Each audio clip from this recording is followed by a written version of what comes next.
कलम जिसके पास है उसमें उसकी या निब खराब है या सही नहीं है।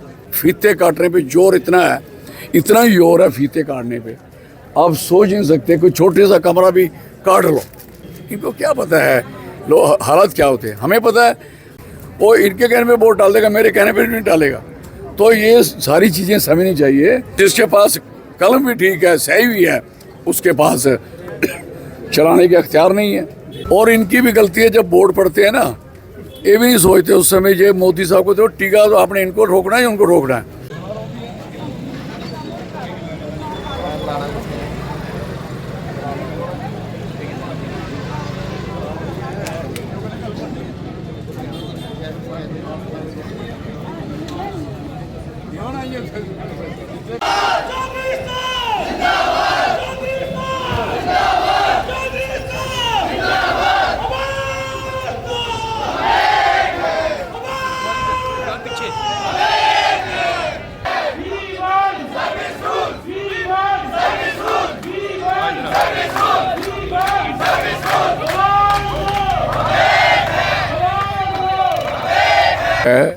अगर कमेटी बनाई है तो कमेटी का टाइम बाउंड होना जरूरी है।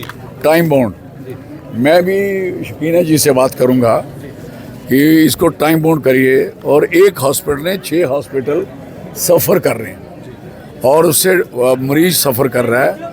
इनकी हड़ताल इनके फ़ायदे के लिए, इनका नुकसान के साथ साथ जो मरीज़ का नुकसान हो रहा है, हॉस्पिटल सफ़र हो रहे हैं, इससे ज़्यादा क्या हो सकता है। तो सरकार को इमीडिएट इन चीज़ों पे एक्शन लेना चाहिए और इमीडिएट और जो फाइल जो health and medical education department के पास पड़ी है, they must be clear the file और सीधी और आगे उसमें सर्विस वो अपने ARI में चली जानी चाहिए। सिंपल ARI में जाए, वो क्लियर हो और फर्दर और भी जो नौकरियां खाली पड़ी हैं, अब 200-250 बेड पे एक मेडिकल कॉलेज बनाते हो और हमने बनाया, अब आप 600 और 700 बेड बन गया। इट मीन कि आपके 3 मेडिकल कॉलेज का बोझ ये बच्चे उठाएंगे हैं, और बगैर खाए पिए, बगैर उनकी प्रमोशन, बगैर उनको कोई हौसला और बगैर कोई उनके पास इकोनॉमिकल कंडीशन इतनी वर्स्ट करोगे, ऐसे कैसे चलेगा।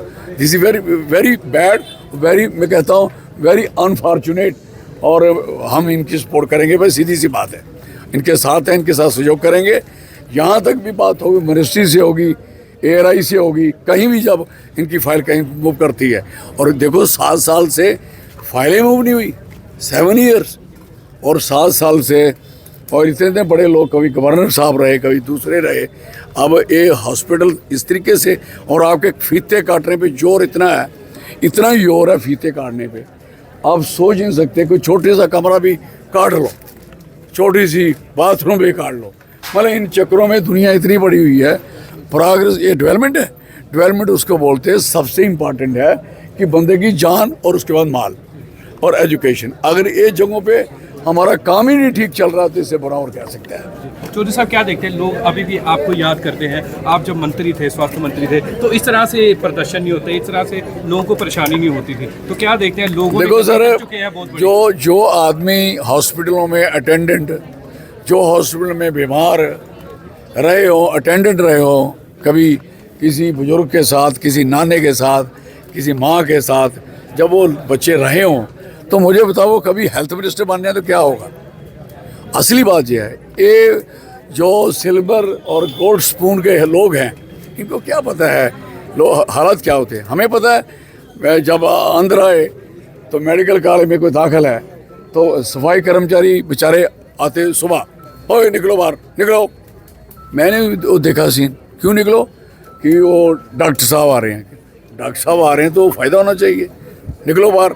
फिर उन्होंने चक्कर लगाना, हमने शीशे से बाहर से देखना, वो सारे सीन हमने, और सबसे पहले ये बंद कराया था। फिर इमरजेंसी, उन्होंने कहा इमरजेंसी ये पर्ची पकड़, जा खून लिया, दवाई लिया, सारा ला करा। तो हमने कहा नो, कोई पर्ची नहीं देगा, सारा पहले ट्रीटमेंट यहाँ से होगा, जब वो नॉर्मल हो जाएगा तो अपने ऊपर चला। ये चीज़ें हैं जो हमने की हैं। जो डॉक्टर विदेश गए थे, अंडर हैंड पैसे देते थे, चोरी करके पैसे देते थे, और यहाँ से वो ना डेपुटेशन पे थे ना कुछ थे, सऊदी अरब में बैठे थे 216 और 15 हिंदुस्तान में घूम रहे थे। मैंने 231 डॉक्टर डिसमिस किए, उसकी जगह नए लोग लगाए। हमने स्ट्रीमलाइन किया और स्ट्रीमलाइन होना चाहिए।